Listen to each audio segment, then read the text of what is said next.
Bienvenue au Café de la Vérité. Café de la Vérité, où on vous parle de Jésus-Christ.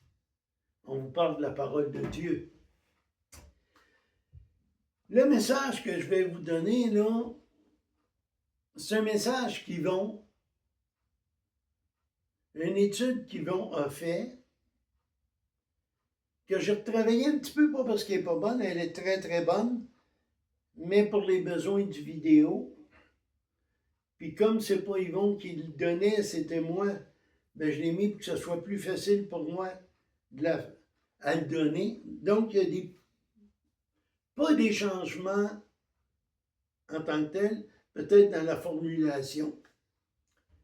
Parce que le message est le même et la fin est la même. Le titre, c'est la tentation. Moi, je rajouterais de Jésus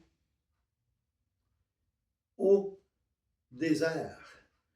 Dans Matthieu 4 et dans Luc 4, nous dit que Jésus a été conduit par l'Esprit Saint dans le désert pour 40 jours. Quand Jésus a été baptisé par Jean, vous allez trouver ça dans Matthieu 3, 17 qui dit « Voici une voix qui vient des cieux et qui dit « Celui-ci est mon Fils bien-aimé en qui j'ai pris plaisir. » Donc le Saint-Esprit est venu sur Jésus. Dans Luc 4, le verset 2, il était là 40 jours pour être tenté. Oui, il fut tenté par le diable 40 jours. Il ne mangea rien durant ces jours-là. Mais après qu'ils furent passés, il eut faim. C'est normal, 40 jours sans manger, que tu aies faim, hein? Il y a beaucoup qui peuvent même pas passer une journée, là. Hein? Là, 40 jours. Pourquoi 40 jours? On ne sait pas. La Bible ne nous le dit pas. La parole de Dieu ne nous dit pas le pourquoi. Mais il y a une chose, dans Deutéronome 29, 29, ou d'autres versions, c'est 29, 28, tout dépendant de la version que vous avez, ça dit « Les choses cachées appartiennent à l'Éternel, notre Dieu, mais les choses révélées sont pour nous et pour nous, nos enfants à jamais, afin que nous mettions en pratique toutes les paroles de cette loi. » On nous dit de mettre en pratique cette loi. Mais quelle loi? C'est ce que nous allons découvrir. La tentation dans Matthieu 4 et Luc 4, le diable va se servir des principes de cette loi. Jésus est dans une position de faiblesse. C'est le temps de le tenter, puis de le faire tomber. Parce que si Jésus ne réalise pas cette loi, tout tombe. Le sacrifice qu'il a fait serait nul. Et Satan contrôlerait tout.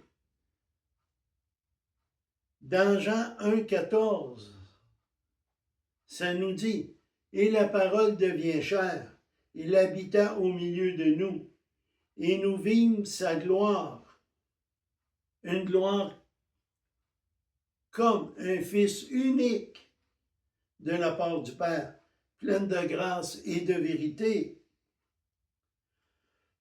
Jésus s'est fait homme pour avoir les mêmes besoins que nous.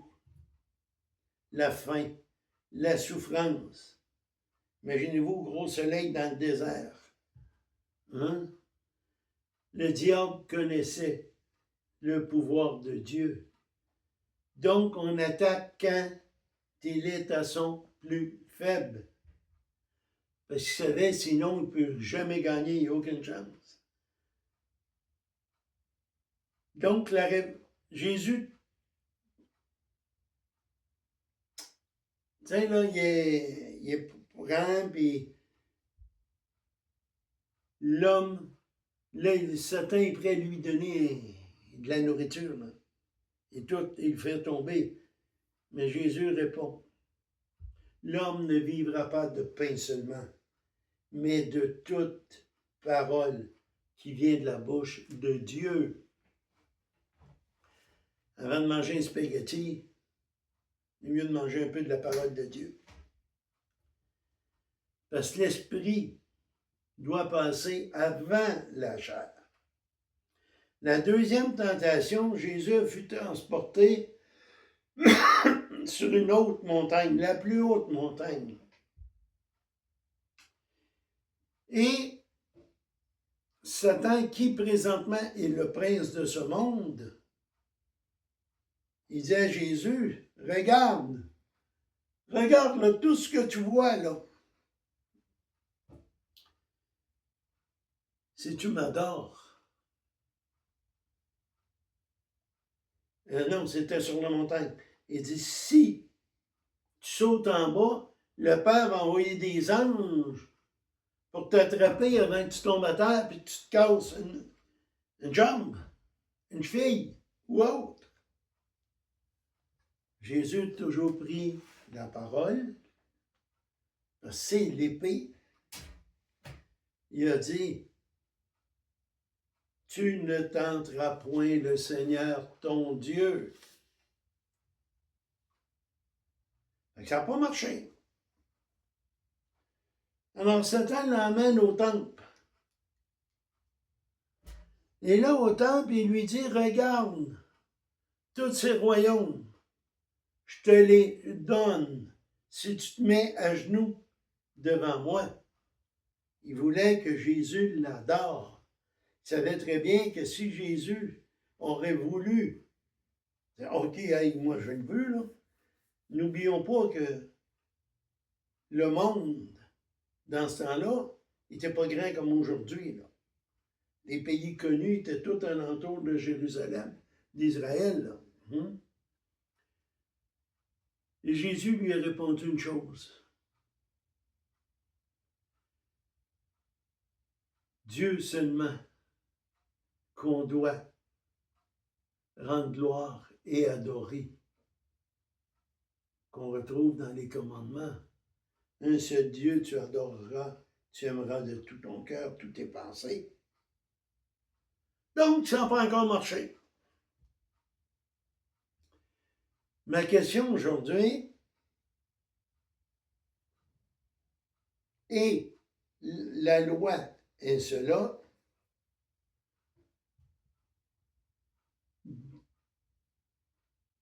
qui, toi, places-tu en premier dans ta vie?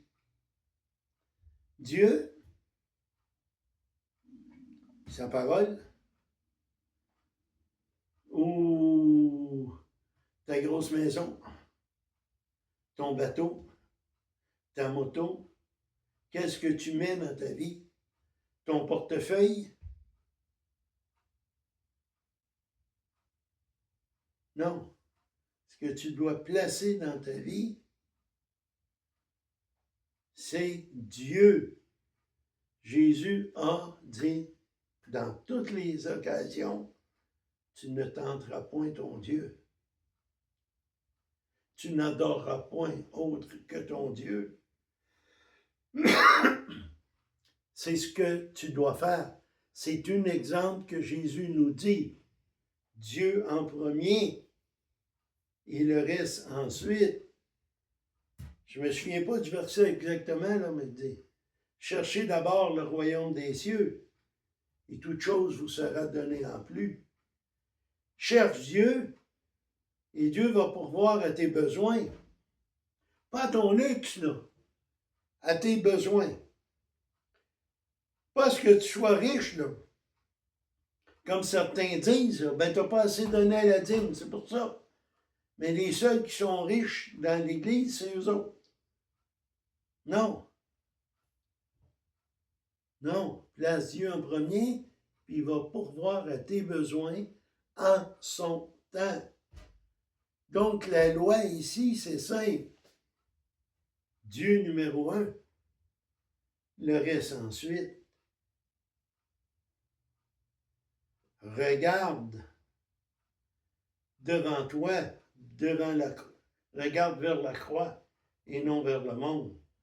On revient un petit peu dans les choses de tantôt, mais c'est vraiment ce que Dieu te demande.